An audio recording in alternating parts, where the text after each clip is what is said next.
मेरे पास तो टिकट भी नहीं थी, मैं किसी और के पीछे से निकल गई। इतने बेकार है, आगे नगाटी में बैठती है ना कुत्ते की तरह फैल जाना है। बहुत बेहतरीन कॉफी है। मैं जा रही है 162 रुपये छोटी कोल्ड कॉफी। कितने? 12:03 हो गए हैं। 113 और ये टोल खोल के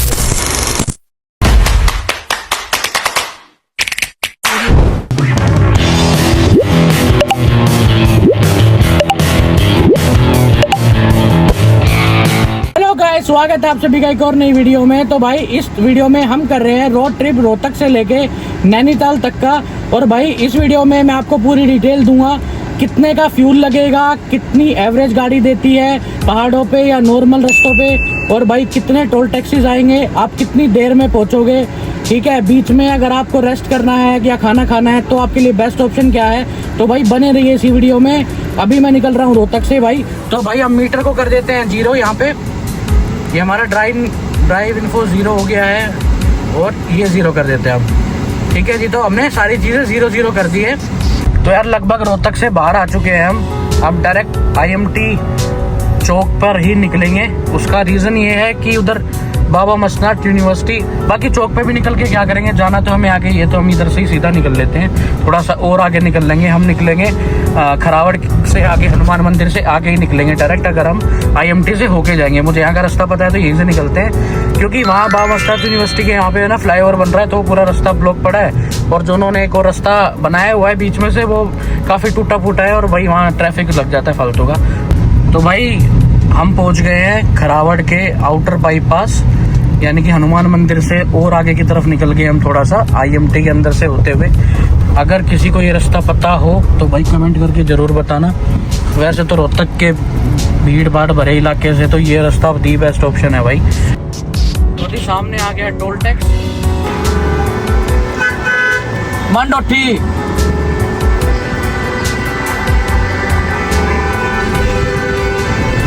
तो भाई पहला टोल हमारा हो गया है फ्री में क्रॉस। तो भाई मैं पहुंच गया हूँ सिकंदरपुर मेट्रो स्टेशन। वेट कर रहा हूँ पायल का, उसको हम डायरेक्ट पिक करेंगे मेट्रो स्टेशन से। वो वहाँ पे बैग पैक करके रेडी बैठे हैं, फिर उनको फ्लैट से पिक करेंगे, फिर कहीं जाके निकलेंगे भाई हम नैनीताल की तरफ। और भाई वहाँ से उनको पिक करने के बाद मैं आपको बताऊंगा कि हम कहाँ से होते हुए नैनीताल पहुँचेंगे।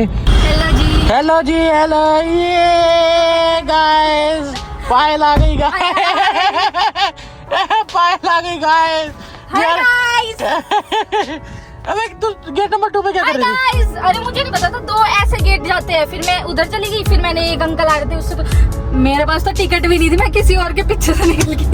क्यों टिकट क्यों नहीं थी? अंकल मुझे वो सेक्टर कहीं और की थी ना, वो निकलते नहीं है ऐसे। अच्छा, ओहो फ्रॉड। हमारे तो सारे ही फ्रॉड आदमी हैं हमारे साथ। एक अंकल गलत जगह हुआ वो भी निकला। ये लो भाई, ये सारे फ्रॉड टकरावा हमने तो। मैंने सोच लिया था मैं नीचे से निकल जाऊंगी वरना।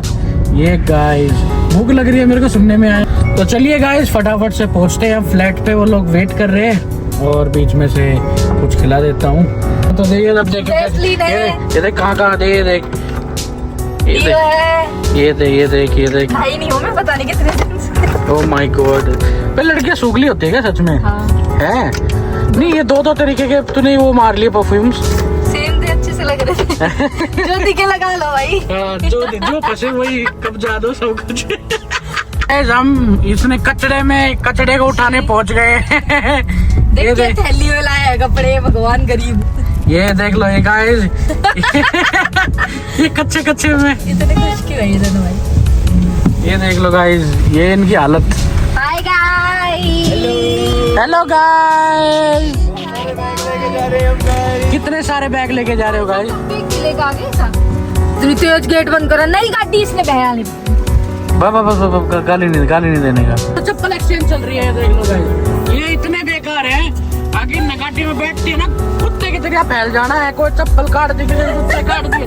ये पाछे देख, ये भाई ये देख लो, ये कच्चे में गाड़ी दिखा तो पहला।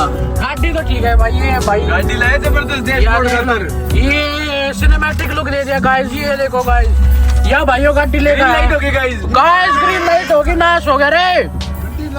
चल तो जी हमें हो गया लगभग 4:40 हो गए हैं और गुड़गांव के बाद अब दिल्ली क्रॉस ही नहीं कर पा रहे हैं। और हमने क्या क्या खाया?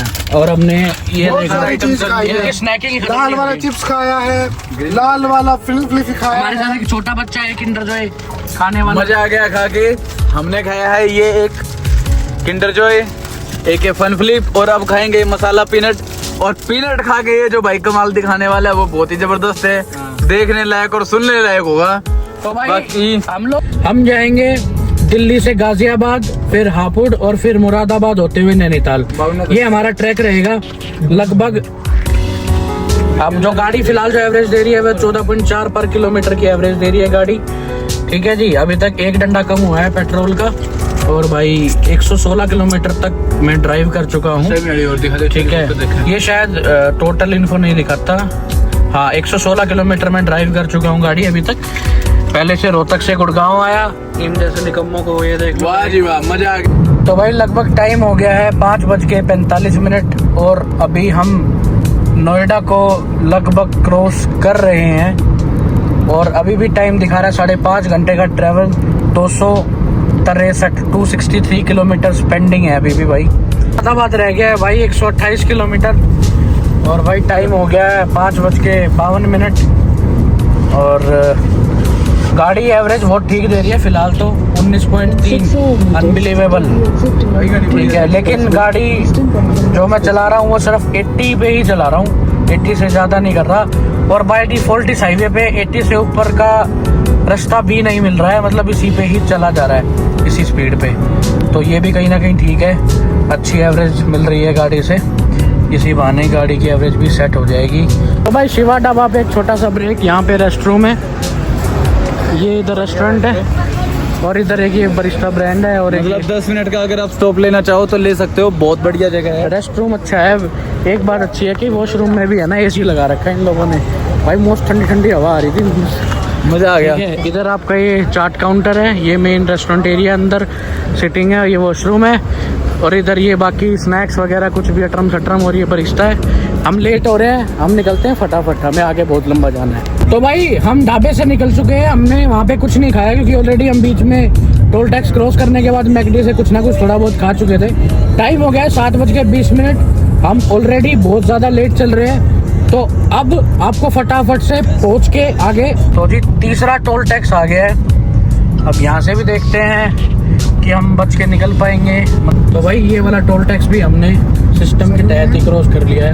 हमारे पास जो जुगाड़ है वो चल गया है, तो यहाँ भी हमारे पैसे नहीं लगे। भाई जमापुर पहुँच गए हैं, टाइम हो गया है 8 बज गए हैं पूरे। ठीक है, और ये चौथा टोल टैक्स आ गया भाई, 4th टोल टैक्स है। 3 टोल टैक्सों पे हमारे पैसे नहीं लगे। अब इस पे देखते हैं और क्या सीन है इसका। टोल तो है नहीं इस पे, वो तो है नहीं। पास हो गए, हमारा चौथा टोल टैक्स भी फ्री हो गया गाइस। फास्टैग नहीं है। 25-28 किलोमीटर ही रास्ता है जो हिली एरिया है, बाकी लगभग अभी 1 घंटा 15 मिनट दिखा रहा। देखते हैं कितनी देर में पहुंचते हैं। तो भाई फाइनली पहुंच ही गए हैं, 12:02 हो गए हैं, 2.5 किलोमीटर रह गया है। यहाँ पे एक चेक पॉइंट आता है जहाँ पे 300 रुपये की पर्ची कटती है बेसिकली ना, यहाँ पे लिखा हुआ है वो देखो, ये 300 रुपये की जो पर्ची कटती है टोल टैक्स है ये नैनीताल का।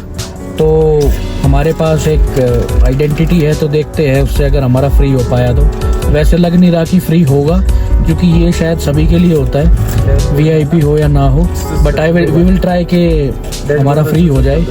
चलिए देखते हैं, यहाँ से निकलने के बाद आपको बताता हूँ। भाई अनएक्सपेक्टेड हो गया भाई, यहाँ भी हमारा जो ये मेजोरिटी लोगों के लिए कंपलसरी होता है ना टोल टैक्स, भाई हमारा वो भी बच गया। तो भाई मज़ा आ गया, चलो ये खर्चा तो कम से कम बच गया हमारा। भाई पहले तो गुड मॉर्निंग, सुबह के 10 बज चुके हैं, नहा धो के रेडी हो गया हूँ, वो दोनों भी तीनों भी रेडी हो रहे हैं। ये कुछ हमारा होम स्टे था, रात को लेट आने की वजह से हमें यही ऑप्शन मिला, इसमें ना कोई बालकनी मिली हमें ना कुछ और। ठीक है, अफोर्डेबल कैटेगरी में मिल गया था हमें। और सबसे बड़ी बात है ये पार्किंग इसकी, लेकिन जो इसके नीचे माल रोड से और यहाँ तक का जो ट्रैवल, भाई 65 डिग्री गाड़ी चढ़ाई है मैंने ऐसे। अगर शायद मेरे पास दूसरी गाड़ी होती मेरी सिलेरियो तो वो शायद ही चढ़ पाती। हाँ मतलब अकेले में तो चढ़ जाती, लेकिन इन तीनों को बिठा के नहीं चढ़ती भाई। मतलब 65 डिग्री भाई बहुत, मतलब मेरे लिए भी एक नया एक्सपीरियंस था, एक समय ऐसी खड़ी चढ़ाई पे गाड़ी चढ़ाना। तो भाई कल का क्या एक्सपीरियंस है ओवरऑल ट्रैवल का वो मैं आपको बता देता हूँ। तो जी जो कल गाड़ी चली है वो चली है 405 किलोमीटर। हम बहुत रोहतक से मैं गुड़गांव गया, फिर हम काफ़ी इधर उधर घूमे हैं, तो 405 किलोमीटर गाड़ी चली है। और लगभग हमने मान के चलो जो हमें टोटल जो एवरेज मिली है वो हमारी गाड़ी ने एवरेज दी है 15.5 की। यार अब जो इस वीडियो का टोटल जो सार है वो मैं आपको फटाफट से बता देता हूँ भाई। अगर तो आप फैमिली के साथ आ रहे हो तो भाई रात को ट्रैवल मत करना, क्योंकि जब नैनीताल रोड शुरू होता है वहाँ से लेके नैनीताल पहुँचने तक आपको रास्ते में नेटवर्क किसी जगह मिलेगा जब कोई छोटा मोटा गांव आएगा, और रात को भाई कोई नहीं होता है रास्ते में, और थोड़ा सा काइंड ऑफ डरावना हो जाता है, क्योंकि एक तो रोड बहुत कंजस्टेड है जैसे पहाड़ों में होते हैं यूजुअली, ठीक है, और लैंडस्लाइड का खतरा बढ़ जाता है इन टर्म्स की भाई आपके इसमें मॉनसून सीजन में। तो फैमिली के साथ आ रहे हो तो दिन में ही पहुंच जाओ। 7.5 से 8 घंटे लगते हैं आपको। अगर दिल्ली से आओगे तो 7 घंटे लगेंगे। मैं अगर रोहतक से आया हूँ या मेरे से आगे से भी कोई हिसार साइड से आएगा तो उसको और लगने, वो टाइम भी डिपेंड करता है आपका एरिया कौन सा है। भाई गाड़ी कोई भी ला सकते हो आप, 2 व्हील ड्राइव या 4 व्हील ड्राइव, कोई दिक्कत नहीं है, आप अपने हिसाब से जो कर सकते हो।